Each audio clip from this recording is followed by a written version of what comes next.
पर हार्दिक स्वागत है। इस बार गुप्त नवरात्रि की अष्टमी और नवमी तिथि एक ही दिन रहने वाली है। 29 जनवरी रविवार के दिन अष्टमी और नवमी तिथि रहेगी और इस दिन महाविद्या, बगलामुखी और मां महागौरी की पूजा की जाएगी। नवमी तिथि रहेगी 30 जनवरी सोमवार के दिन, जिस दिन मां मातंगी और मां सिद्धिदात्री की पूजा की जाएगी। इसके साथ ही गुप्त नवरात्रि व्रत समाप्त हो जाएंगे।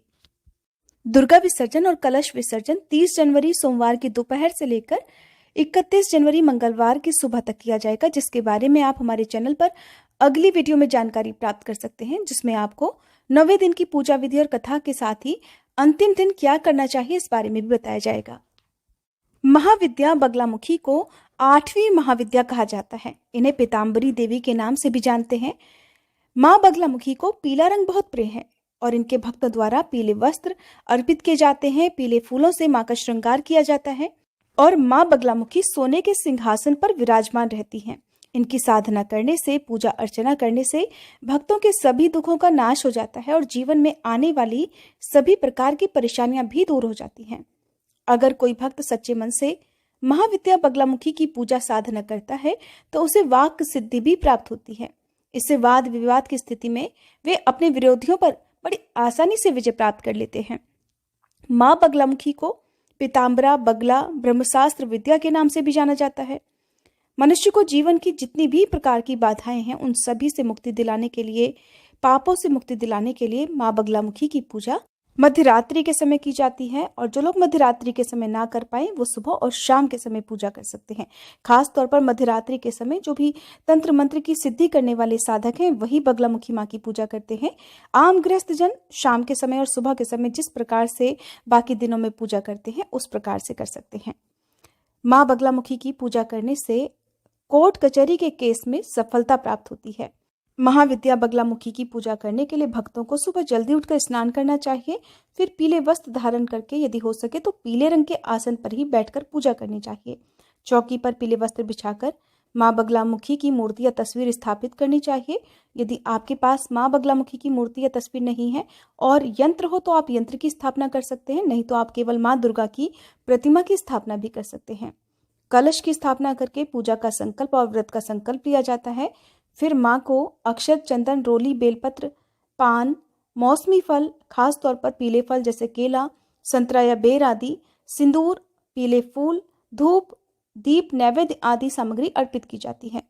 फिर मां बगलामुखी कवच का पाठ करके, व्रत की कथा पढ़ और सुनकर, मंत्रों का जाप करके, सबसे अंत में आरती करके मां को भोग लगाकर फिर क्षमा याचना करनी चाहिए।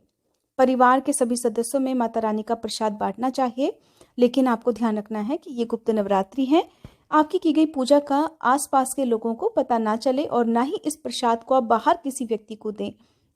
जो भी हम गुप्त नवरात्रि के दिनों में भोग लगाते हैं वो घर परिवार के ही सदस्यों को देना चाहिए। पूजा करते समय आपको किसी और से बात नहीं करनी चाहिए, क्योंकि मां बगलामुखी अपने भक्तों की विशेष रूप से रक्षा करती हैं।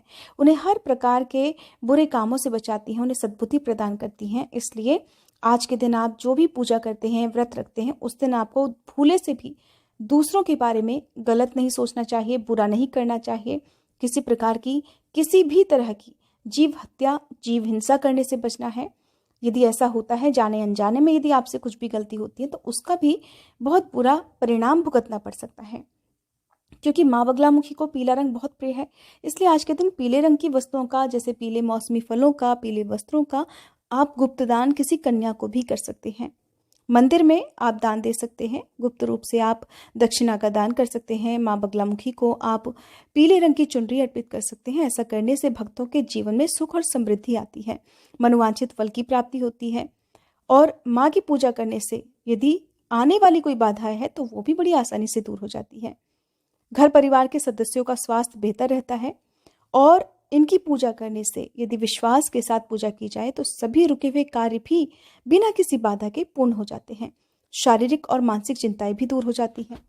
अगर आप अपने जीवन में आगे बढ़ना चाहते हैं या आपके ऊपर किसी ने कोई झूठा मुकदमा कर रखा हो तो ऐसी स्थिति में आप नियम से दिन में जितनी बार भी हो सके मां बगलामुखी के ओम ऐं ह्रीं श्रीं बगलामुखी देव्ये नमः इस मंत्र का पूर्व दिशा की ओर मुंह करके जाप करना चाहिए। आप कुछ भी काम करते हैं, चलते बैठते उठते समय भी सच्चे मन से आप मां पर विश्वास रखते हुए इस मंत्र का लगातार जाप करते हैं तो आपके ऊपर जो भी झूठा मुकदमा है या आपके शत्रु विरोधी आपको बहुत ज़्यादा परेशान करते हो तो शत्रु विरोधी शांत हो जाते हैं, उनसे आपको किसी प्रकार का कोई नुकसान नहीं होता और यदि कोई झूठा मुकदमा है तो उसमें आपको विजय प्राप्त हो सकती है।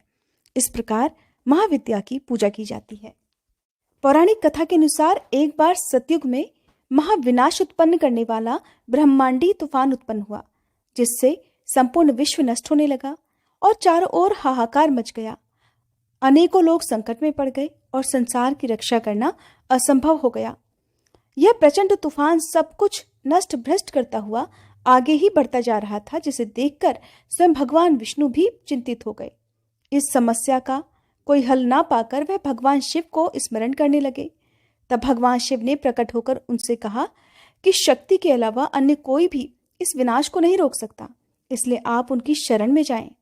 तब भगवान विष्णु ने हरिद्रा सरोवर के निकट पहुंचकर कठिन तपस्या की।